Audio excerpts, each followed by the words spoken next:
રાજની જય, ઘનશ્યામ મહારાજની જય, સ્વામિનારાયણ ભગવાન કી જય, ગોપીનાથજી મહારાજની જય.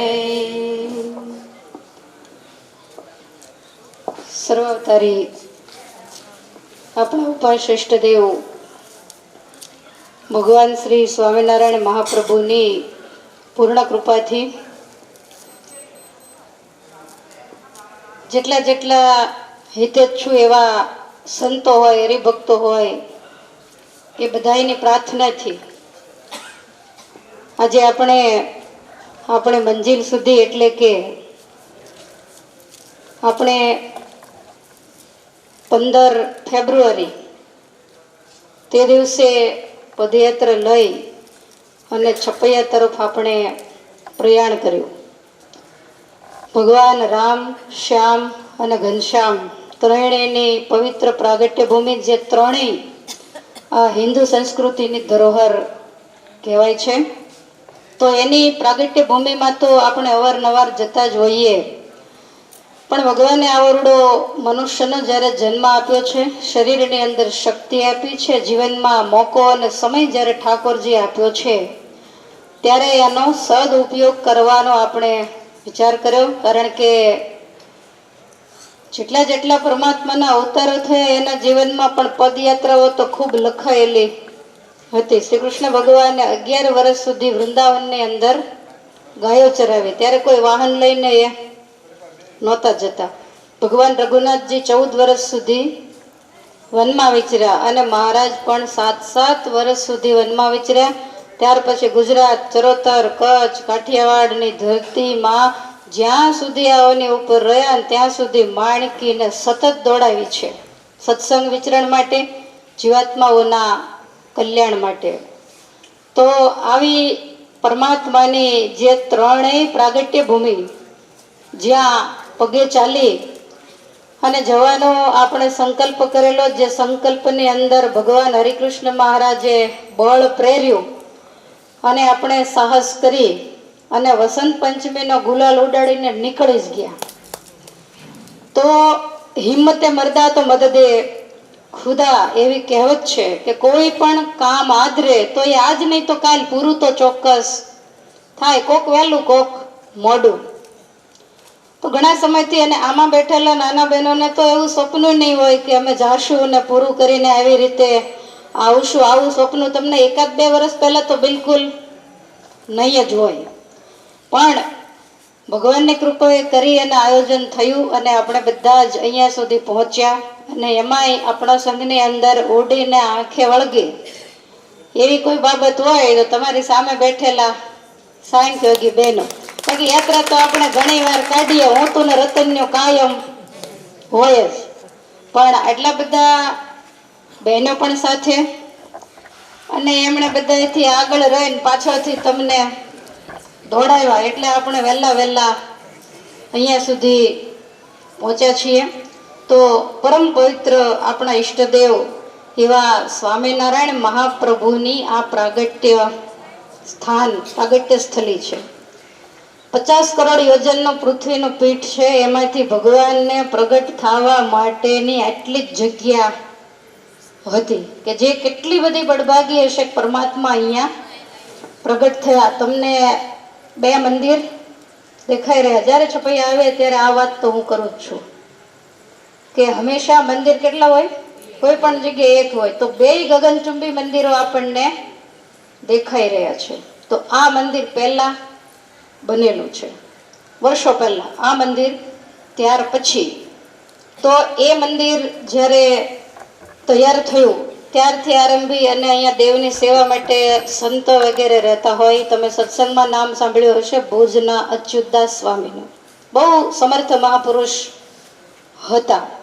તો એ અચ્યુતદાસ સ્વામી અહીંયા આવેલા અને રાત્રિના સમયે છપૈયા જેવી પવિત્ર પ્રાગટ્ય સ્થલી હોય, તમે ઠીક છે થાકી ગયા છો એટલે થોડુંક એવું રહે, બાકી તમે થાક્યા ન હો ને જો આવ્યા હોત તો તમને એમ થાય કે સાંજે અહીંયા આંગણામાં બેસીને માળા ફેરવીએ, કાંઈ શું નથી, આખી જિંદગી સુવાનું જ છે, આવા સ્થાનમાં રહેવાનું આપણને ક્યાંથી મળે એવો આપણને સહેજે સંકલ્પ થાય તો બધાય સૂઈ ગયેલા અને મોડી રાત્રે અચ્યુતદાસ સ્વામી એ મંદિરની અંદર બેસી અને માળા ફેરવે છે.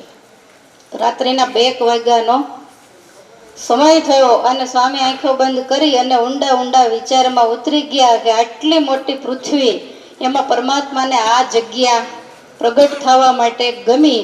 છપૈયાને આપણે ભગવાનની પ્રાગટ્ય સ્થલી કહીએ છીએ, પણ ખરેખર એવો એ ધરતીનો 5 ફૂટનો ટુકડો કયો હશે કે જે જગ્યા ઉપર ભક્તિ માતાનો પલંગ હશે ને ઠાકોરજી એમાં પ્રગટ સિદ્ધ અક્ષરધામમાંથી આવી અને ત્યાં દિવ્ય સ્વરૂપે પ્રગટ થયા હશે એવી જગ્યા કઈ હશે?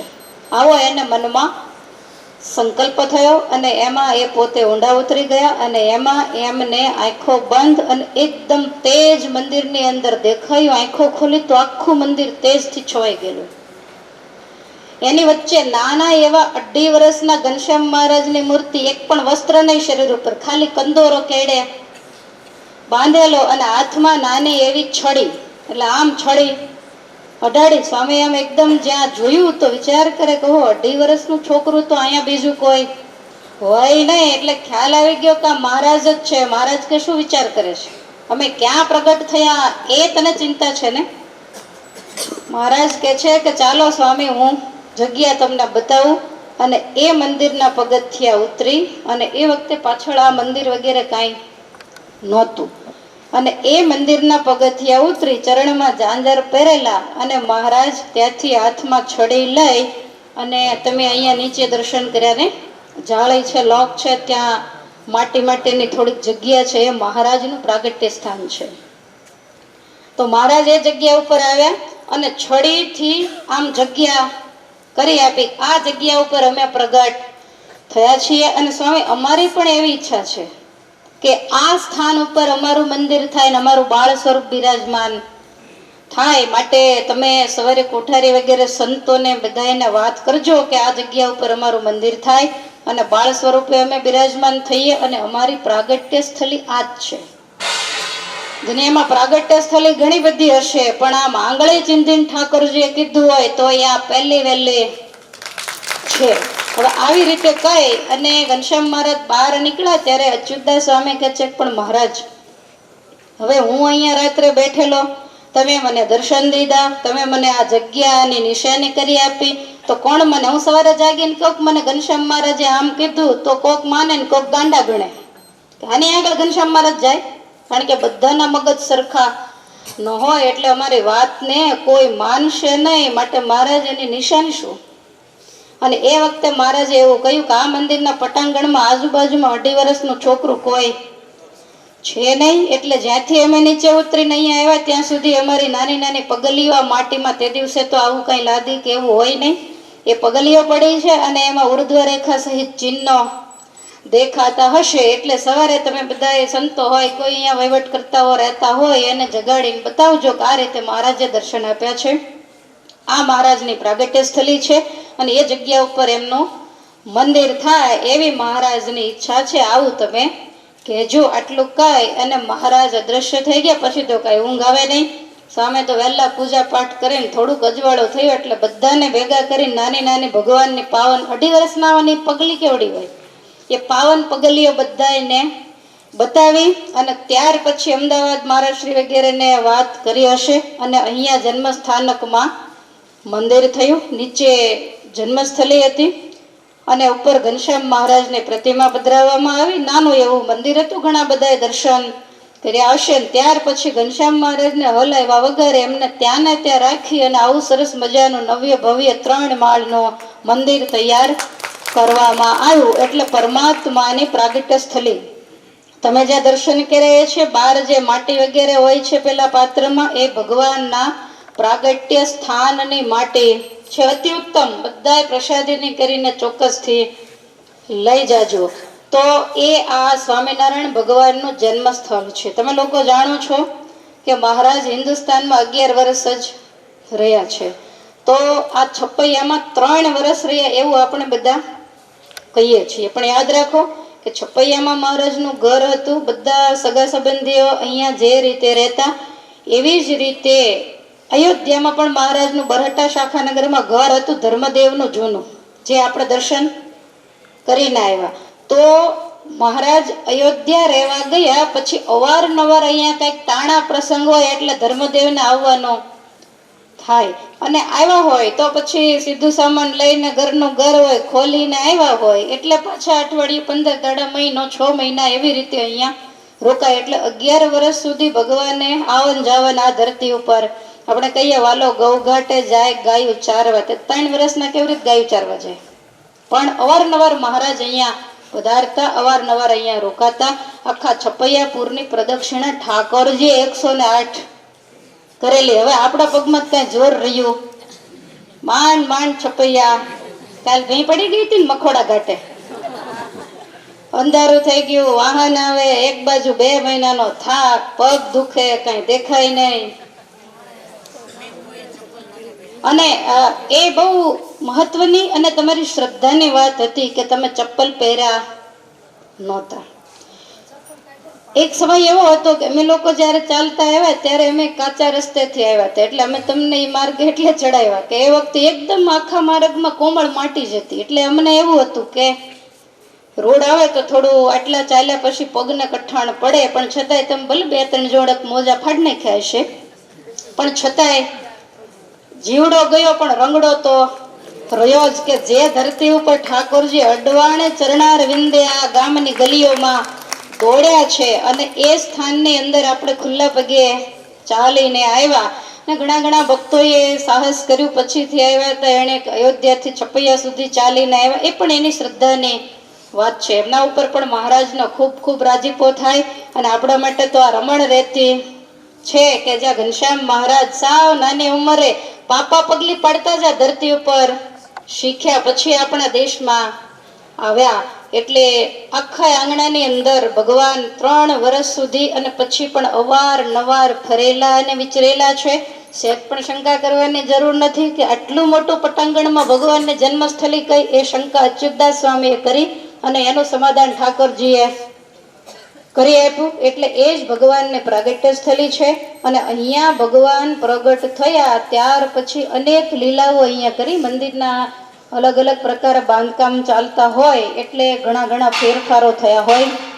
ગંગાજળીયો કૂવો પણ તમે જોયો કે જે ગંગાજળિયા કૂવે કાયમ ભક્તિ માતા મહારાજને સ્નાન કરાવતા. અને એક વખત તો મહારાજને થોડી વાર એમને થાળામાં બેસાડીને માતાજી કંઈક કામે લાગ્યા તો મહારાજ ગંગાજળિયા કૂવામાં બહુ નાનકડા હતા અને પડી ગયેલા, અને શેષ શૈયામાં ભગવાનને શેષ નારાયણે ઝીલી લીધા. વર્ષો સુધી આ કૂવાનું પાણી સમગ્ર ધર્મકુળે પીધેલું છે, ઠાકોરજીએ સ્નાન કરેલું છે. એટલે હું શું કહેવા માંગુ છું ખબર છે, કૂવાની કંઈક 50 પ્રદક્ષિણા કરજો. સરોવરે સ્નાન કરીને આવો એટલે એના જ કપડે પહેલા સીધું ગંગાજળીય કૂવે સ્નાન કરી અને પછી પૂજા પાઠ, એટલે 2 જગ્યાએ સ્નાન થઈ જાય. તો એ ગંગાજળીય કૂવો છે. બાજુમાં છત્રી હતી, ત્યાં ગોમતી ગાયની ગમાણ, મહારાજ રીસાય ત્યારે ગમાણની અંદર સંતાઈ જતા અને ભગવાનને દૂધ પાવા માટે ગોલોકમાંથી સુરભી ગાય એ અહીંયા ધર્મદેવનું આંગણે આવેલી. સામે તમને છત્રી દેખાય, એ છત્રીઓ અત્યારે નીકળી ગઈ છે. સામે તમને છત્રી દેખાય છે, ત્યાં તુલસી ક્યારો હતો. એવું કહેવાય છે કે પહેલા ત્યાં આંબલીનું ઝાડ હતું. ધર્મદેવના આંગણે કોઈ પણ કારણથી તુલસી સુકાઈ ગયેલા, એટલે પહેલાના સમયમાં બહેનો તુલસીને પાણી રેડે, પછી એની પ્રદક્ષિણા વગેરે કરે. સરોવરે સ્નાન કરવા જાય, એવા કંઈક સારા દિવસો હોય ત્યારે સુવાસિની ભાભી, ગામના બધા સ્ત્રીઓ સરોવરના કિનારે કંઈક તુલસી ને એવું હશે ત્યાં બધા સ્નાન કરીને પ્રદક્ષિણા ને એવું કરતા હશે. તો મહારાજ કહે છે કે ભાભી કેમ અહીંયા પ્રદક્ષિણા કરો છો? તો કે આપણા ઘેર તુલસી સુકાઈ ગયા છે ને એટલે. મહારાજ દોડતા આવ્યા, આંબલી હતી, આંબલીનું ડાળખું તોડીને વાવી દીધું, સીધું ચોંટાડી દીધું, અને હાથમાં માળા લઈ અને મહારાજ માંડ્યા પ્રદક્ષિણા કરવા. સુવાસિની ભાભી કહે છે ત્યાં તુલસી આટલા સરસ છે ને તમે અહીંયા આવીને આંબલીને ઠરડું વાવીને તમે પ્રદક્ષિણા કરો છો. ઘનશ્યામ મહારાજ કે આખા ગામને ભેગું કરો, આ આંબલીનું ઠરડું છે તુલસી છે? સુવાસિની ભાભી કે આંબલીનું તમે તોડેલી ડાળ છે. આખા ગામને બોલાવી, બધા વિચાર કરે કે આવા સરસ મજાના તુલસી તો આપણે આ છપૈયામાં પહેલી વખત કારણ કે આંબલીની ડાળખી તો ઘણી બધી મોટી હોય.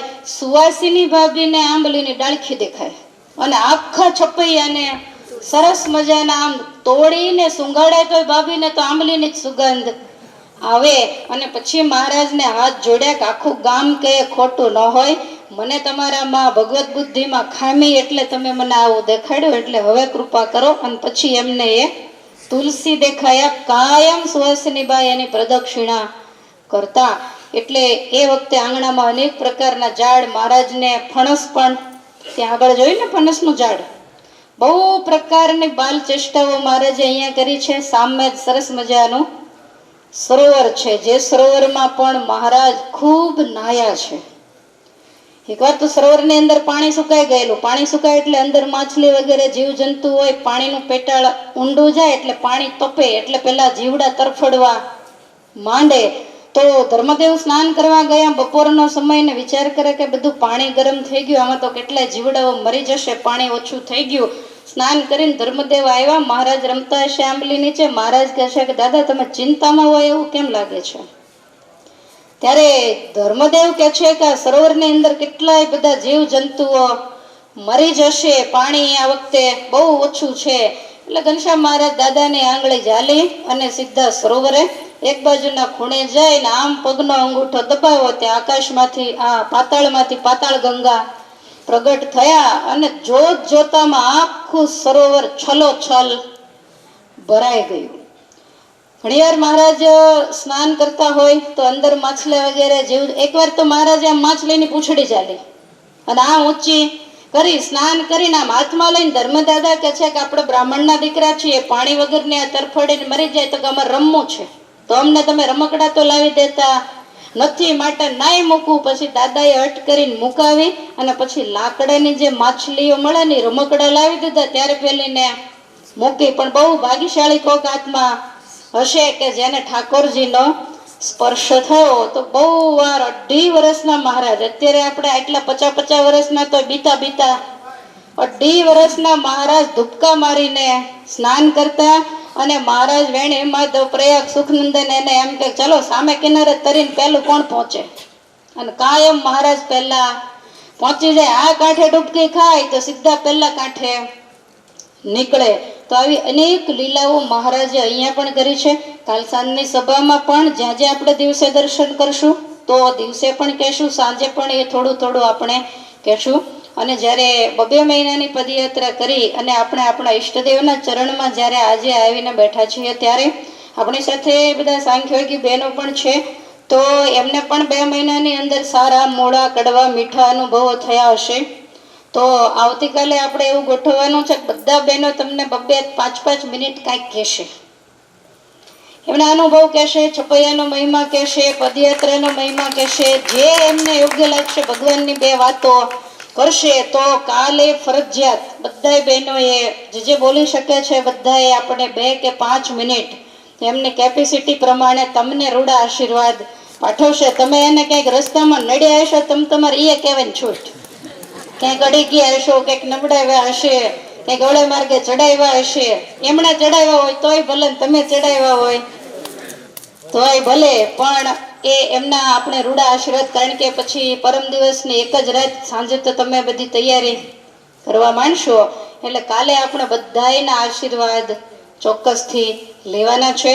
તો પરમાત્માની પવિત્ર પ્રાગટ્ય સ્થળીની અંદર જ્યારે આપણે પહોંચ્યા છીએ ત્યારે આપણે ઘનશ્યામ મહારાજના ચરણમાં હૃદયથી વંદના કરી અને પ્રાર્થના કરીએ કે મહારાજ આ કામ અમારું નહોતું.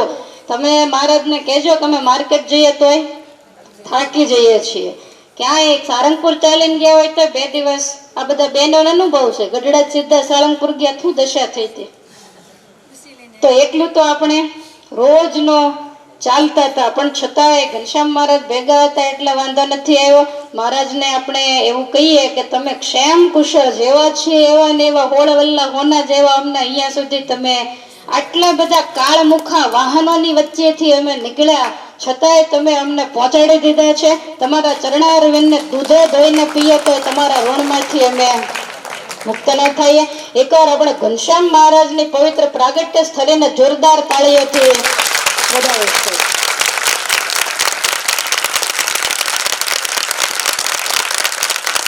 એટલે મહારાજને બસ તમારા પગ થાકી ગયા, કેમ હાથ તો કઈ થાક્યા નથી. તો મહારાજને કીધું હશે અને થેન્ક યુ બધાએ ખાસ કહેવાનું છે કે તમે લાવ્યા એટલે અમે પહોંચ્યા. બાકી સંકલ્પ તો આ દુનિયામાં કેટલાય કરે છે, બધાના સંકલ્પ પૂરા નથી થતા.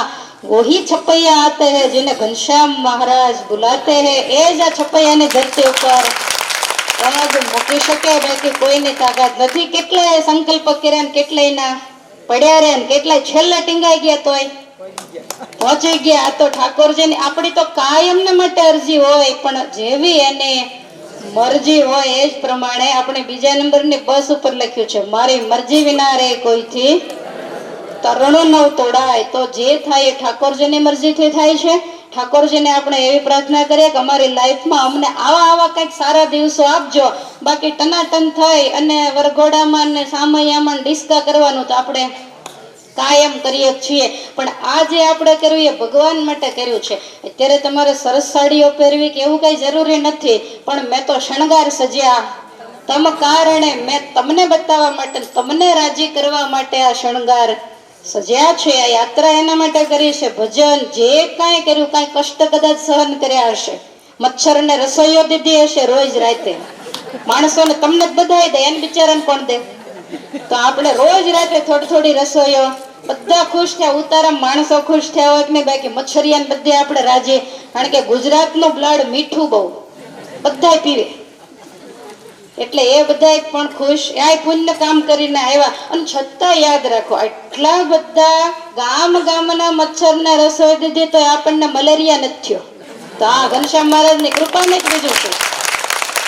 ઘરે એક મચ્છર કરડાતા ગોટો વળી જાય, ડેન્ગ્યુ થઈ ગયો, ફલાણું થઈ ગયું, આ કાંઈ થયું? આ ડેન્ગ્યુ થી મોટા મચ્છર હતા, પણ આપણી ઘનશ્યામ મહારાજે રક્ષા જરૂરથી. આમ તમે બ્લડ ડોનેશન કેમ્પ હોય ત્યારે રક્તદાન નહીં કરતા, પણ આમ બહુ કર્યું રોજ પરાણે. એટલે આવા બધા ચડાણ ઉતરાણ, રાજસ્થાનમાં 20 દિવસ, ત્યાર પછી યુપીમાં, એમ ફરતા ફરતા આપણે ક્ષેમ કુશળ આપણે મંજિલ સુધી પહોંચી. અને જ્યારે આજે બેઠા છીએ, તમારી તો મને ખબર નથી, પણ અમારો 95% વજન ઓછો થઈ ગયો હોય એવું, 95% ચિંતા ઘટાઈ ગઈ. હવે 5% રહી છે. અઠવાડિયામાં તમને ઘર ભેગા નાગલપરના દરવાજે ઉતરો એટલે હું આયા ને તું ત્યાં, પછી ચિંતા પૂરી થાય. કારણ કે જવાબદારી સાથે જ્યારે લાવ્યા હોઈએ ત્યારે એમ થાય કે બધા ક્ષેમ કુશળ. તમને સહેજ તાવ આવે, બીમારી થાય, વોમેટ થાય તો તરત એમ થાય સરખું થઈ જાય તો સારું. પણ મહારાજની ઈચ્છાથી આપણે બધા જ્યારે અહીંયા આવી અને બેઠા છીએ, ઘનશ્યામ મહારાજના આપણે ખૂબ ખૂબ ઋણી છીએ. આવતીકાલે સવારે જ્યારે આપણે અહીંયા આવ્યા છીએ ત્યારે ઘનશ્યામ મહારાજનો આપણે અભિષેક કરાવવાનો છે.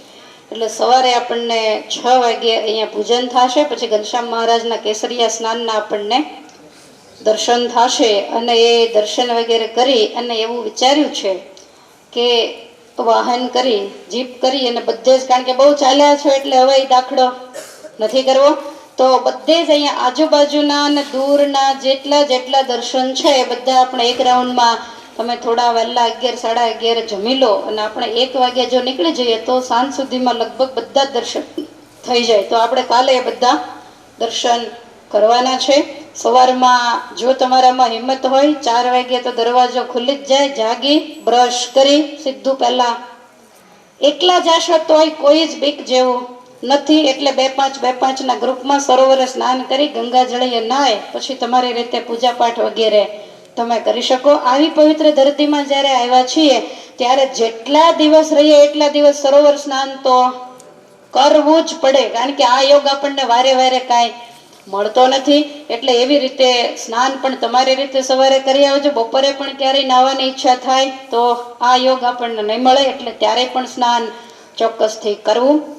બપોર પછી બધે આપણે દર્શન કરીશું. કાલે રાત્રે પાછા સભાની અંદર આપણે ભેગા થઈશું. અહીંયા તમને સહેજ પણ નવરાશ મળે, જમવા કાઉન્ટરે જાઓ ને એમ કંઈક 10 મિનિટ પછી આવો તો ઘનશ્યામ મહારાજની નીચે જન્મસ્થાનકની જેટલી થાય એટલે અમે ચાલીને આવ્યા, જેટલી છત્રી છે, ઉપરનું મંદિર, નીચેનું મંદિર, પેલું મંદિર, નારાયણ સરોવર, બધાને 108 પ્રદક્ષિણા કરી. કારણ કે અમે તો અઠવાડિયું રોકાઈને અહીંયા સત્સંગ જીવનની 7 દિવસની કથા કરેલી. જેટલા ભાઈઓ હતા તો એમાં જેને જેને હિંમત હતી તો અમે લોકો 1505 કિલોમીટર કાપીને આવ્યા હતા. 2-3 ભાઈઓ તો 1505 ઘનશ્યામ મહારાજને દંડવટ કર્યા હતા. સવારે તમે લોકોએ દંડવટ કર્યા, બહેનોએ દંડવટ કર્યા, ભાઈઓ પણ બધા દંડવટ કરતા કરતા આવ્યા. જેમાં શ્રદ્ધા ધરાવતા હોય તે સ્થાન ઉપર તમે જોતા ને વૃંદાવન ને બધે દંડવટ કરતા કરતા લોકો નીકળતા. તો આપણે પણ જ્યારે પગે ચાલીને આપણા ઈષ્ટદેવના શરણે એના પવિત્ર પ્રાગટ્ય સ્થાન ઉપર આવ્યા છીએ ત્યારે આપણે પણ દંડવટ કરતા કરતા ખૂબ સારી રીતે ધામધૂમથી સવારે તો એમ જ થતું હતું કે આજે જ સંઘ નીકળો, જાણે સાળંગપુર જતો હોય એવું બધાના પગમાં જોર હતું. યાદ રાખો, એ જોર તમારો નહોતો, એ જોર અમારા ઘનશ્યામ મહારાજનો હતું. નહીતર આટલું થાક્યા પછી તો મોઢા કેવા હોય કો જોઈએ. હવે કાલ કેટલું ચાલશું? ચાલવું છે આગળ? અહીંયાથી પહેલી ના હવે ક્યાંય ચાલવાનો નથી. મહારાજના બધા જ બાળચરિત્રોના સ્થાનો ઉપર જઈ અને સરસ રીતે દર્શન કરશું. જન્મસ્થાનકની અંદર પણ તમને સમય મળે, બધા આવતા જતા હોય, બહુ મોટું છે તો નીચે બેસી અને આવા ઓલામાં જ્યારે આપણા હોય 25-50 જે થાય એ માળા કરીએ, આંખો બંધ કરી અને મહારાજના ચરિત્રોને યાદ કરીએ કે આ બધું ઘરે કેવું સરસ મજાનું બધું બનાવેલું છે. અહીં મહારાજ આમ કરતા હશે, અહીંયા આમ કરતા હશે. આપણે બાળચરિત્રો અનેક વાર વાંચ્યા સાંભળ્યા છે, પારાયણો કરી છે. તો એ બધાને યાદ કરી અને ઘર અને ભૂલી ભગવાનની મૂર્તિમાં મસ્તાના થઈ એમને બેહી રહેવું ને વાતો કરવી ને અત્યારે વધારાનો વળગડ છે મોબાઈલને ઘુમડ્યા કરવા, એ છપૈયાની ધરતીમાં ન કરે. એને કરવા માટે તમારા ઘર છે જ, પણ અહીંયા આવ્યા છો તો એક પણ સેકન્ડ બગાડ્યા વગર ભગવાનમય રહેવાય એવું ચોક્કસથી કરવું. અમે જ્યારે કોરોના હતા 2-3 રાઉન્ડ ત્યારે અમે 2 મહિના અહીંયા આવીને રોકાણા હતા અને બહુ ભજન કરવાની મજા આવેલી. સવારે મંગળા આરતી થાય, દર્શન બંધ થાય એટલે સીધા સરોવરે ત્યાં બેઠા બેઠા આંખો મીચીને બાળચરિત્રની કથા મૂકી અને માળા. તો આંખની સામે મહારાજ દોડતા હોય એવો આપણને બાળ સ્વરૂપનો સતત અહેસાસ થાય. છપૈયાની ધરતી એવી છે તમને ક્યાંય બીક નહીં લાગે. જોકે તમને રાજસ્થાનમાં નથી લાગી. ધનુર્માસમાં સવારે આવવું હોય તો બીક તમારા ગામમાં તમારી ગલીમાં તમને લાગે, પણ રાજસ્થાનમાં ક્યાંય તમને બીક. બે બહેનો હોય કે કોઈ બહેનો એકલા પાછળ રહી ગયા હોય, આજુબાજુમાં અડધો કિલોમીટર કોઈ ન હોય ને તોય મસ્તાના બનીને ચાલ્યા જતા હોય એટલે બીક ક્યાંય લાગી નથી. તો છપૈયાની ધરતીમાં બીક લાગવાનો કોઈ પ્રશ્ન નથી. એટલે સરોવરે દર્શન કરજો. મવડાવાળી છત્રી ને પીપળાવાળી છત્રી ને બધું અત્યારે રિનોવેશન ચાલે છે એટલે કાંઈ દેખાતું નથી. પાછળ ધર્મદેવ અને ભક્તિ માતા, કાલે મેં વાત કરી હતી ને, એમનો અહીંયા અંતિમ વિધિ કર્યો છે ને, તો અસ્થિ તો એ છત્રી છે. એમની પાછળ ભક્તિ માતાના જે દાદીમાં જીવરાણીબા એમની પણ છત્રી છે, ત્યાં સતી થયેલા એ પણ બાળચરિત્રની અંદર કાલે આપણે દર્શન કરશું. સમય રહેશે તો એ વાત પણ આપણે કરીશું. અને નહીતર તમે પદયાત્રામાં આવ્યા છો ને એટલે તમને એક એક બાળચરિત્ર ભેટ આપવાનું છે અને આપવાનું છે એમને ઘરે જઈને વાંચવાનું ચાલુ કરી દેવાનું છે. એક એક પારાયણ તો પદયાત્રા નિમિત્તે ઘરે જઈને તરત જ કરવાની, એટલે બધી લીલાઓ તમને યાદ આવી જશે. આગળના દર્શન છે એ પણ આપણે પછી. અને પરમ દિવસે ઠાકોરજીની જો મરજી હોય તો આપણે રામ પ્રતાપભાઈની જાન જોડશું. ક્યાં જશે જાન? તરગામ. સુવાસિની ભાભીનો ગામ છે. મહારાજ ખૂબ તરગામની અંદર વિચર્યા છે. મહાદેવ તળાવ ને ઘણા પ્રસાદીના સ્થાનો છે. તો જો મેળ આવશે ને અનુકૂળતા આવશે તો સવારે આપણે જઈ આવશું, કારણ કે તરગામ અહીંયાથી 50 કિલોમીટર છે. એટલે આપણા વાહનો ગાડીઓ આ તે લઈ અને જઈ આવશું. તમે છપૈયા ઘણી વાર આવતા હો છો, પણ આવો પાછો તરગામનો મેળ બહુ, કારણ કે ટૂંકો સમય લઈને આવ્યા હો. અહીંયાથી 80-90 કિલોમીટર ધર્મદાદાનું પોતાનું ગામ છે. કયું? ઈટાર. એ પણ છે. ઈચ્છારામભાઈનું સાસરિયું છે આંબલિયા, જે રઘુવીરજી મહારાજનો જન્મ થયેલો. આજુબાજુમાં મહારાજ પિરોજપુર વગેરે ઘણા બધા ગામોમાં ખૂબ બાળ સ્વરૂપે વિચર્યા છે. તો એવી જે પરમ પવિત્ર આ છપૈયાપુરની ધરતી, જ્યાં આપણે આજે આપણી પદયાત્રાની પૂર્ણાહુતિ, બસ યાત્રાની નહીં પણ આજે આપણી પદયાત્રાની અહીંયા પૂર્ણાહુતિ થઈ ગઈ. 5 દિનની કથા હોય તોય પૂર્ણાહુતિ થાય ત્યારે હાશ થાય. તો આપણે તો 52 દિવસે પૂર્ણાહુતિ આવી અને ખરેખર હૈયામાં હશકારો થઈ ગયો. બધા કે સંઘ દ્વારકા નહીં પોગે પણ આપણો સંઘ દ્વારકા પહોંચી ગયો. કઈ સારું કામ કરે તો શું કે ગંગા નાયા. તો આપણે સરયુ નાયા, સરોવર નાયા અને ગંગાએ પાછા 2 દિવસમાં નાશું. તો ભગવાનને પ્રાર્થના કરું કે ખૂબ તમને બધાને ભજન ભક્તિનો બળ આપે.